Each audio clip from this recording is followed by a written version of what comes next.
Hola, buenos días, soy Joanny Sánchez y estoy aquí en este lunes comenzando la semana y abriendo de par en par esta ventana 14 para asomarme e invitarlos, claro está, a que se asomen todos ustedes a los temas y las noticias más importantes de este 24 de febrero de 2020 en Cuba.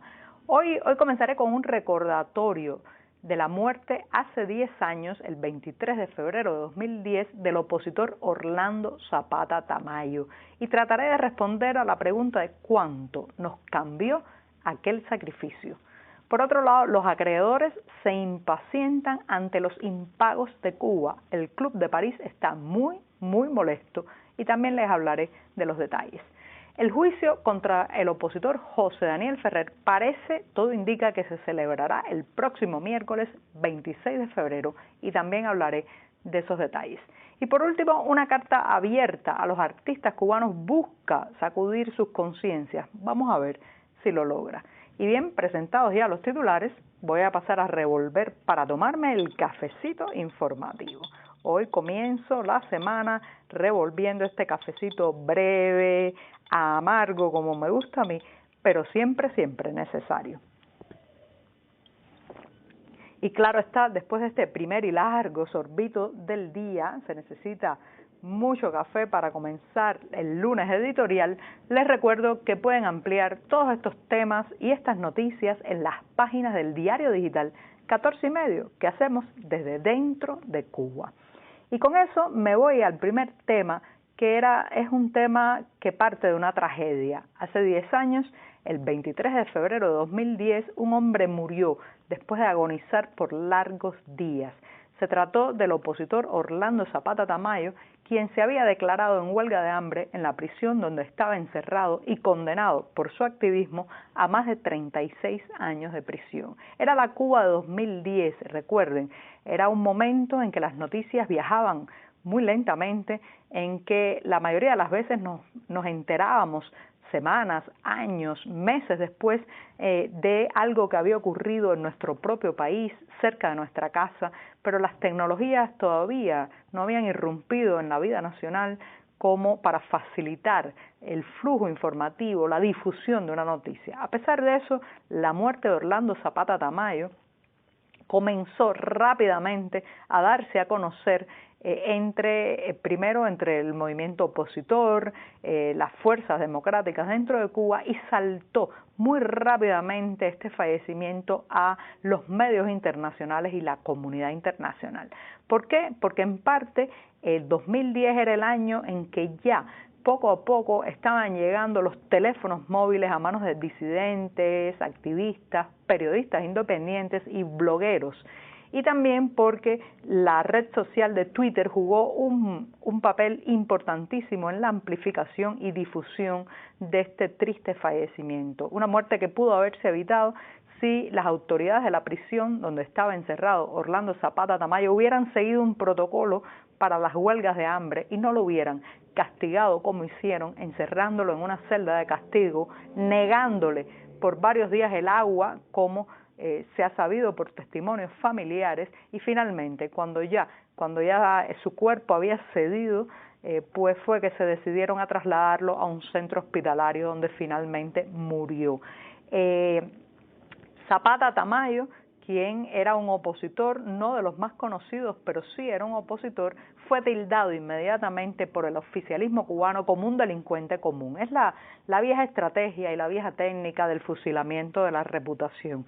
Pero ese mismo oficialismo, años antes, había editado y publicado un libro contra los opositores con el título de Los Disidentes para intentar justificar los arrestos, detenciones y largas condenas de la Primavera Negra de 2003, y allí estaba Orlando Zapata Tamayo con una foto en ese libro. Por tanto, el tema de que era un criminal común convertido en mártir o héroe se negaba justamente con una prueba dada y ofrecida por el propio oficialismo. Lo cierto es que Orlando Zapata Tamayo, alrededor de la muerte de este opositor, se logró aglutinar de una manera única y bastante emotiva todo el trabajo de las fuerzas democráticas dentro de Cuba. Recuerdo aquellos días que disidentes, opositores partidistas, activistas, periodistas independientes, también blogueros, tuiteros, gente que solo tenía una cuenta en Twitter, se unieron para denunciar lo que había ocurrido, trabajaron hombro a hombro y fue un momento de mucha unidad, un momento de mucha conciliación, de mucha confluencia de los objetivos de trabajo. Y también fue una prueba para estas nuevas tecnologías que comenzamos a usar. Recuerdo que la etiqueta OZT con las siglas del nombre y los apellidos de Orlando Zapata Tamayo fue prácticamente el primer trending topics o la primera etiqueta viral que logramos posicionar desde dentro de Cuba. También fue el tiempo en que logramos hacer una narrativa de la isla en paralelo a las voces oficiales y a los medios oficiales y lograrla proyectar hacia el mundo. ¿Qué trajo como consecuencia esto?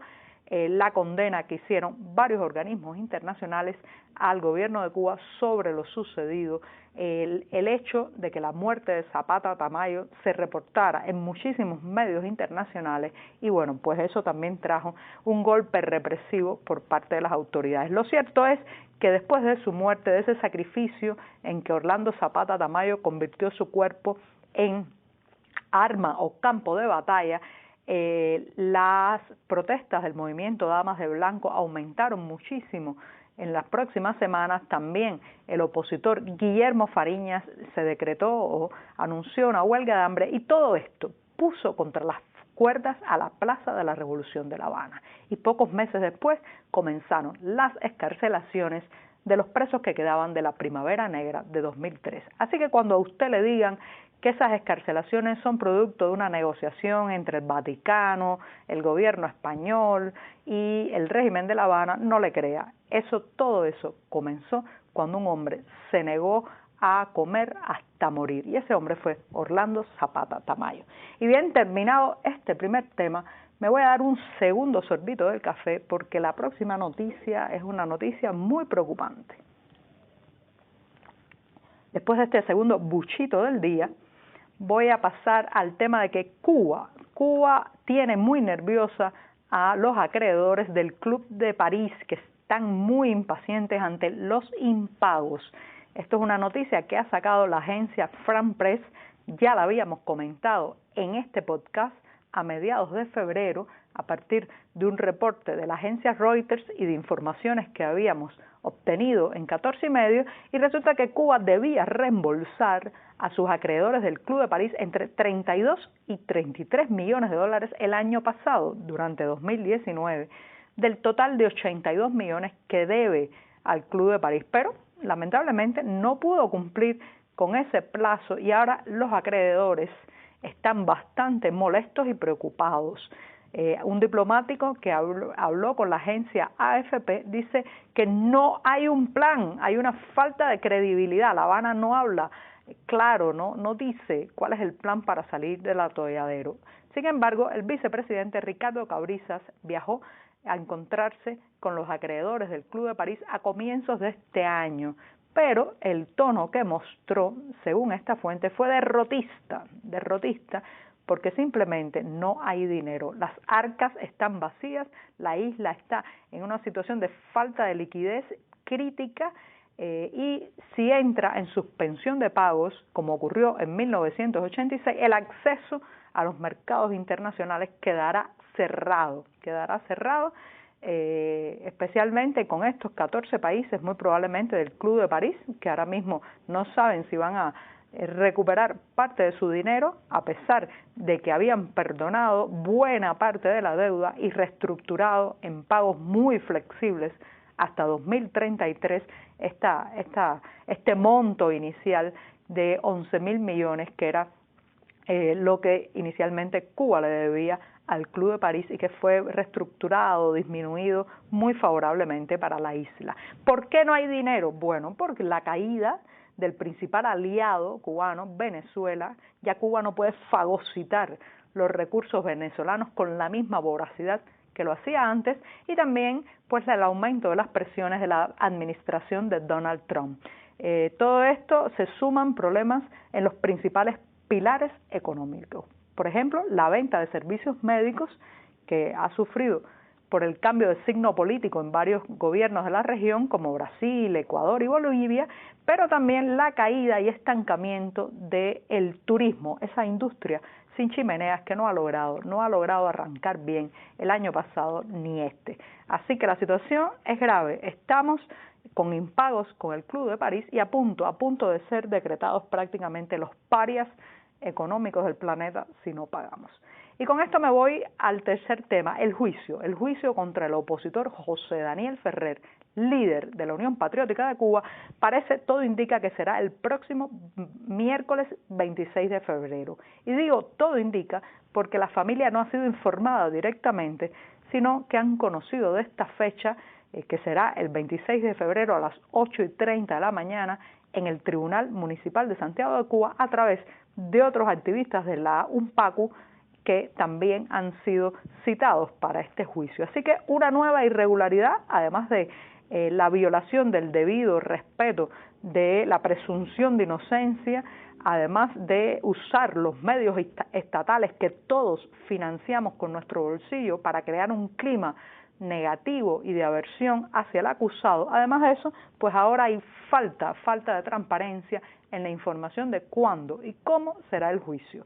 Así que ya saben, José Daniel Ferrer, el líder de la UNPACU, la organización opositora más importante del país y exprisionero de los 75 de la Primavera Negra, parece que será llevado el próximo miércoles ante un tribunal. Está detenido desde el pasado 1 de octubre. Y bien, me voy rápidamente despidiéndome diciéndoles que la curadora, artista, académica, cubanoamericana, Coco Fusco, ha escrito una carta pública y abierta dirigida a los intelectuales cubanos, tratando de sacudir su conciencia ante la censura y la represión del oficialismo contra el gremio artístico, o al menos contra algunos creadores. Menciona el caso de Luis Manuel Otero Alcántara, que ha estado repetidas veces detenido, ha sido amenazado, presionado, y Coco Fusco le dice a los artistas cubanos que los invita a reflexionar en este momento y decidir si les conviene a los artistas cubanos que encarcelen a uno de ustedes. Y si les parece que no les conviene, entonces tal vez podrán levantar la voz. Hay que leerse esta carta, tiene muchos detalles, mucha descripción del gremio artístico, y vamos a ver si resulta y algunas voces dentro del entramado de creadores de la isla despierta y apoya a Luis Manuel Otero Alcántara. Y con esto me despido, hasta mañana, muchas gracias.